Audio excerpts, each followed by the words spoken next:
Et voilà. On est arrivé, Sophie. Ah. On descend de vélo. Et on avance par là. Viens voir.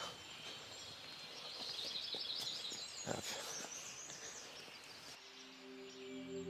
À la sortie de l'habitation, les eaux usées se déversent dans l'égout qui va les transporter jusqu'au collecteur. Le collecteur, c'est aussi une canalisation souterraine, mais qui va, comme son nom l'indique, rassembler ou collecter les eaux usées des égouts pour les amener à la station d'épuration collective. Attention, une station d'épuration, c'est fait pour épurer les eaux sales, pas les eaux propres. Une fois dans la station d'épuration, les eaux usées vont passer par différentes étapes. En tout, cela va durer environ 24 heures. Tout d'abord, les eaux arrivent à la station à des profondeurs qui peuvent aller jusqu'à 5 mètres, voire plus. Elles doivent donc être remontées jusqu'à la station d'épuration, c'est ce qu'on appelle le relevage. Pour cela, on peut se servir d'une vis d'Archimède. En tournant sur elle-même, elle entraîne l'eau vers le haut à l'aide de son hélice. Une autre solution est d'utiliser une pompe. La première étape dans la station elle-même est le dégrillage. L'eau passe ici à travers une grille qui retient les déchets les plus gros, comme les branches ou les canettes, qui pourraient endommager les autres mécanismes de la station. Ensuite, on retire des eaux usées des éléments plus petits en laissant reposer l'eau. Le sable ou les graviers, plus lourds que l'eau, tombent alors dans le fond et on les récolte. C'est le dessablage.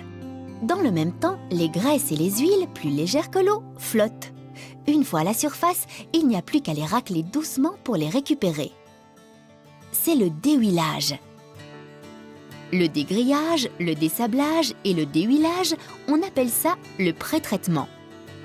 Il reste maintenant à enlever des eaux usées la pollution dissoute, c'est-à-dire mélangée à l'eau. Cette pollution-là, on ne peut pas la voir, elle est microscopique. Ce sont alors de minuscules êtres vivants, les bactéries, qui vont s'en charger comme dans la nature. La différence ici, c'est qu'il y en a plus. Et comme ces bactéries ont besoin d'oxygène pour vivre, on injecte de l'air dans les eaux usées. On appelle cette étape le traitement biologique et le bassin d'aération. Les bactéries ayant absorbé la pollution qu'il y avait dans l'eau, il reste donc de l'eau épurée et des bactéries qu'il ne faudrait surtout pas rejeter dans le cours d'eau. Comme elles ont beaucoup à manger, les bactéries se multiplient jusqu'à former des groupes tellement gros qu'on peut les voir à l'œil nu. Ces groupes de bactéries, on les appelle des flocs. Un peu comme le sable au début, les flocs sont plus lourds que l'eau et coulent dans l'eau au repos. C'est la décantation. Comme pour le sable, on récolte alors les boues. L'eau ainsi obtenue par clarification est propre sans être potable et peut enfin retourner à la nature. C'est le rejet.